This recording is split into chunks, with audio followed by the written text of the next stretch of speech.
Hey guys, what's going on? Welcome back to the channel, and don't mind the mess behind me. Yeah, there's a little bit of construction going on with the movie collection, but today we're talking Jurassic World Rebirth, the seventh film in my beloved Jurassic franchise. And if I do start to go into any kind of spoiler territory, I will definitely let you guys know ahead of time, so you can pause the video, come back at a later time after you've seen Rebirth. Now, this film stars Scarlett Johansson, Mahershala Ali. They're the most well-known, actor and actress in the film. But, as a seventh film in this franchise, how does it stack up compared to the other films? And unfortunately, I will say that even though I think it's a really good film, it does come in at the very, very bottom for me. But it's hard to live up to the expectations after the Jurassic Park franchise and then the Chris Pratt Jurassic World trilogy. It's very hard to live up to that. But I still think it's a really good film. My one thing that I will say is it does take a little bit of time to get going. First couple minutes of the film, you can see they're definitely heading in the right direction. We're going to get some good dinosaur action, but then it kind of stalls as we're introduced to our new cast of characters. So it does take a little bit of time to get to where we want to go. But once it does, that's where it picks up for me. It takes place years after the events of Jurassic World Dominion. Dinosaurs are having a little bit hard time living in our environment, living in the modern age. There are still some islands though throughout the world that are a good habitat and where these dinosaurs can still thrive and live. And that's kind of the premise for this film and why Scarlett Johansson is hired along with her group of mercenaries that also include Mahershala Ali. Why they are hired by this pharmaceutical company to go to this island to extract DNA from 3 dinosaur species. They need this DNA because this pharmaceutical company feels like they have a cure. They're on the verge of a cure for heart disease.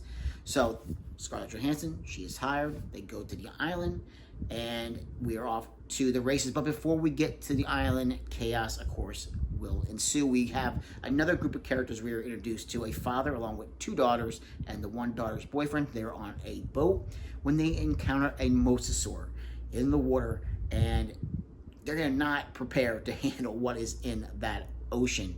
And of course, eventually our group will come together and they will meet.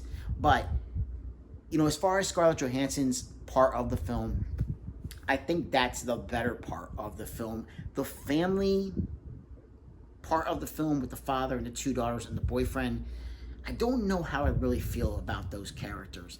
The youngest daughter, she's very likable, very young girl, and she's enjoyable in the film. Probably the best out of those 4 characters that are introduced.